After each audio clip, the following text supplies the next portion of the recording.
gis-gis. Léegi pour le cas de l'ancien ministre de la justice Ismaïla Madior Fall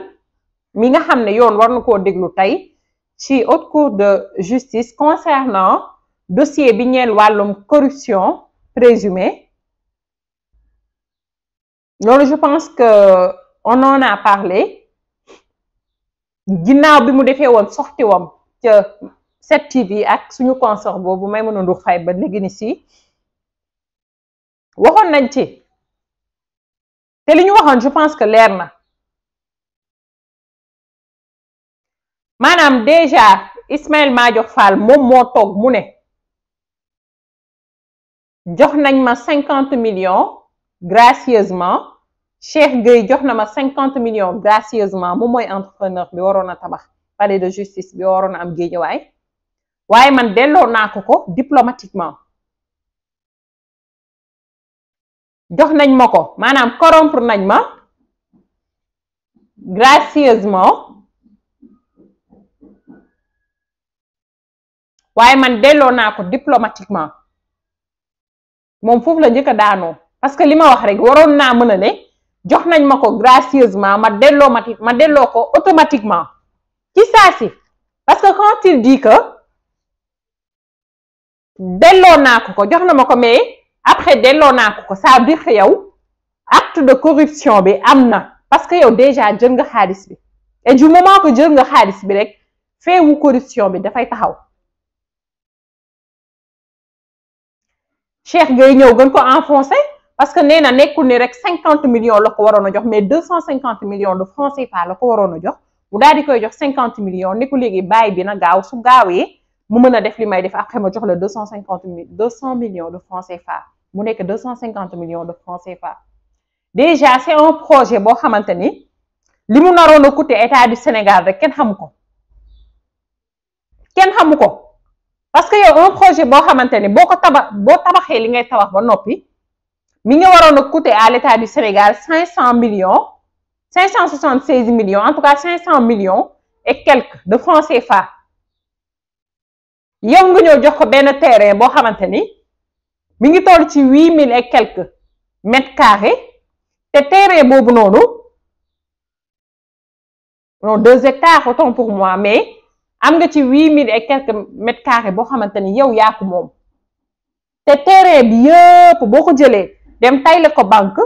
di nga ci am koppar gu toll ci 2 milliards de francs CFA yow normalement li ngay tabax yaa ngi soxla seulement 500 millions pourquoi ñu war laa mën a jox benn terrain boo xamante ni boo ko taylee banque di nga ci am 2 milliards de francs CFA Cheikh Gueye dafa bëggoon a jël kayit boobu dem tayle ko banque bu ko taylee banque ñu jox ko 2 milliards de francs CFA mu ñëw jël ci 500 millions tabax li muy tabax dese 1 milliard 500 millions de francs CFA lan mooy expliquer loolu kon projet boobu finalement ban rendement la am état moo ci perte parce que loo xamante ni yow mënoon nga cee am bénéfice bu toll ci 1 milliard et quelque déjà naka la ñuy joxe marché yi ça pose problème au Sénégal parce que ni ñuy joxe marché yi c'est bien structuré bind nañ ko ba mu leer te état amul droit di jox nit marché di ko jox xaalis pour lan mu tabax parce que entreprise yi nga xamante ni dañuy gagner marché état dañ lay wax ne la il faut nga am benn soubassement ci wàllum finance il faut nga am maanaam koppar gi nga xamante ni moom ngay soxla pour tabax waaye il faut nga am ndëgër laay ci wàllum technique aussi matériel yi nga xamante ni moom ngay tabaxee matériel yi main d'œuvre beeg yépp day taxaw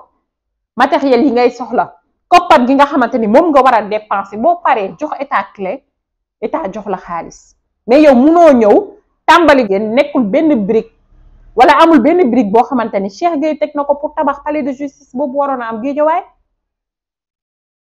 Qu'est-ce qui explique ça? Nee nañu def nañu appel à candidature mais moi je doute même de ça parce que déjà conflit d'intérêt aussi da ciy taxaw oui parce que quand Ismaïla Madior Fall dit Cheikh Gueye, Mohamed Wade Al Nasr, madame le directeur, Momoko présenté, directeur de la construction, Momo présenté, Cheikh Gueye l'entrepreneur, bi nga xamanteni mo gagné marché bi. Man je me dis que conflit d'intérêt taxaw na fofu parce que Ismaïla Madior Fall néna bi mu démé ba ci biir lay soga xamné Cheikh Gueye ak Mohamed Milé, le directeur de la construction, ay mbokk lañu. Directeur de la construction ak Cheikh Gueye mi instant bi am nañu mandat de dépôt yoon tek na len loxo. Je suis d'accord waaye li dugal ñaar ñooñu génnewul Ismaïla Madior Fall parce que Ismaïla Madior Fall je me dis que moo gën a graaw kaawu ñaar ñee parce que moom kaawam day am benn situation aggravante boo xamante ne da koy am parce que c'était un ministre de la justice. Nul n'est censé ignorer la loi, rawatina un ministre de la justice parce que nag ministre de la justice mooy représenter la justice cëslaay justice moom moo ko yor ci ab réew fi nga xamante ni fa la ñuy doxalee yoon ak yoonal yow mi nga xamante ni yaay jëwriñ bi représenter la justice yow yaay doxal politique judiciaire ci dëkk ba yow la ñu fekk sa bureau daal di lay jar te ku ne xam na ni policier bi nga xamante ni rek day dox ci mbedd bi dafa nekk ci mbedd bi bu la arrêté yow nga essayer koo ger jéem koo corrompre am nga droit policier bi su ko neexee ci saa si lay génne ay mënotam mënote la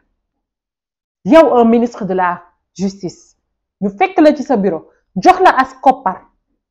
gu toll ci 50 millions ab koppar disons bu duñu ne as koppar parce que du lu tuuti jox ko 50 millions de francs CFA mu daal di koy jël am explication yu mu ciy wax kee naan du 50 millions 250 millions la woon déjà yow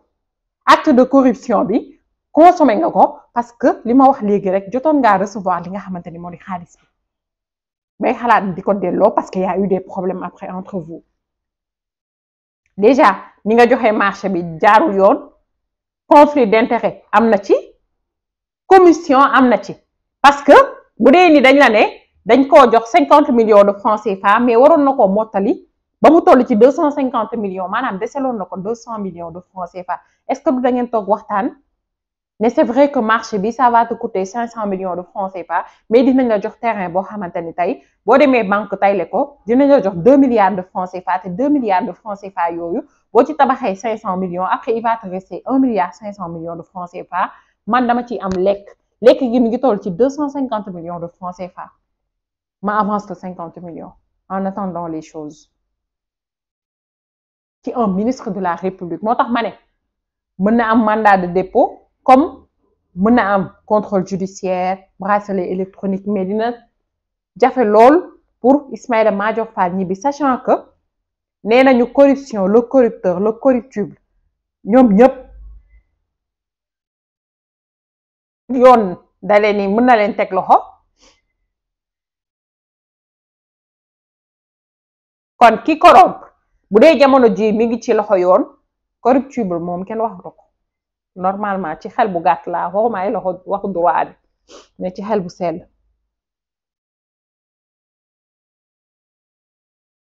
léegi nag comme li ñu wax rek tey dinañu xam ndax corruption bi ñuy wax am na ndax moom dinañu ko déglu moom Ismaïla Madior Fall ginnaaw bi mu jëlee mandat de comparution tey dinañu ko déglu mu wax koppar gi ñu ko jox 50 millions de francs CFA c'était pourquoi ak li Cheikh Gueye wax ni desaloon na ko 200 millions de francs CFA ndax 250 millions de francs CFA la ñu waxante woon dina leer. nga xamante ni moom la Ismaïla Madior Fall def ci fële ak 7TV ak suñu consort Maïmouna Ndour Faye daf ko gën a incriminé parce que tu vois qu'il parlait avec panique dafa jaaxle woon et il voulait anticiper les choses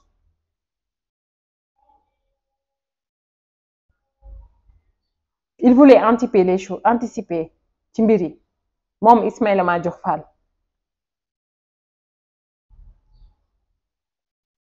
léegi man li may wax mooy dañ la naan situation aggravante mën na am ci mbir mi concernant Ismaïla Madior Fall parce que nitu justice la xam na justice nul n'est censé ignorer la loi à plus forte raison un ancien ministre de la justice parce que moom moo yor cëslaay gi nga xamante ni tey moom la dëkk bi di doxee ci wàllum yoon moom moo yor cëslaay boobu ñu naan la c'était un professeur de agrégé en droit mais pourtant ce professeur Sénégal duñu gaaw a fàtte j'ai l'impression wala ñenn ñi dañuy taylu professeur agrégé en droit boobu moo fi taxawoon di interpeller constitution sénégalaise yàggul dara de ñu naan Macky Sall am na droit troisième mandat amul droit troisième mandat pourtant moom moo génnoon ne Macky Sall ñaari mandat lay def te ndax ñaari mandat la mën a def moom moo génnaat interprété waat loi bi article 27 de la constitution boobu ñu doon wax mu génne interpellé loi bi ne en principe te nee nañ professeur agrégé en droit la entre autres mu ne en principe professeur boobu lañ doon waxu Didier Badji Fulbert Sambou mu daal di génn am lu mu expliquer comme quoi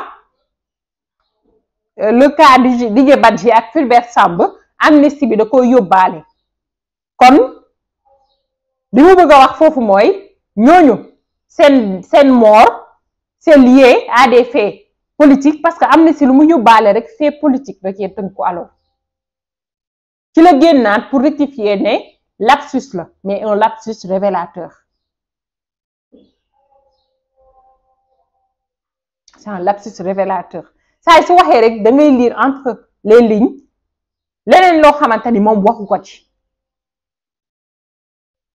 te ay kàddoom tout le temps da koy war ndax saa su génnee rek waxi ñombe moom Ismaïla Madior Fall c'est-à-dire politique daf leen a yàq te ki liggéey loolu mooy Macky Sall parce que moom daf leen waroon benn surprotection boo xamante ne moo fi nekkoon pour leur dire que du moment que yéen a ngi ak man du moment que yéen a ngi défendre troisième mandat du moment que yéen a ngi défendre tey sama ay cause man Macky Sall dara du leen dal parce que nag rassurez-vous même bu ma fi nekkul dinaa fi teg keneen koo xamante ni mooy posé candidature am bokk ci Benno Bokk Yaakaar wala bokk ci APR koo xamante ni dina continuer tey protection bi nga xamante ni war ngeen koo am ci la génnoon bu ngeen fàttalikoo ñu doon wax Ousmane Sonko day def grève de la faim ci la Ismaïla Madior Fall génnee ne Ousmane Sonko mi ngi lekk Ousmane Sonko mi ngi naan na sax ka tey café bi mu xëyee suba loolu ñu ngi koy fàttaliku ci Ismaïla Madior Fall nit la koo xamante ni day wax en fonction de moom ni mu ko sentiree waaye en fonction de ses intérêts loolu kese lay topp je pense que nekk na loo xamante ni doy na waar bu baax a baax donc concernant toujours dossier Ismaïla Madior Fall bi on nous apprend que daal dinañ ko placer sous surveillance électronique avec assignation à résidence à Dakar d'accord maanaam Ismaïla Madior Fall maa ngi doon wax naan fee yi nga xamante ni mën naa am bokk na ci ñu mandat de dépôt ko bokk na ci ñu placer ko sous contrôle judiciaire waaye mën nañ ko takkal yi tamit bracelet électronique yi nga xamante ni moom nee woon na jëndoon nañ ko donc placer nañ ko sous surveillance électronique waaye mënul génn Ndakaaru fii rek la mën a toog ci këram fee yi nga xamante ni moom la ñu visé mooy corruption ak détournement de deniers publics ki ko xamle nag mooy Boubacar Dieng bu RFM donc on le précise donc Ismaïla Madior Fall daal dinañ koy placer daal dinañ koy takkal li nga xamante ni moo di contrôle judiciaire mu war a mën a toog fii ci Ndakaaru ci këram résidence am donc noonu la demee pour le cas d'Ismaïla Madior Fall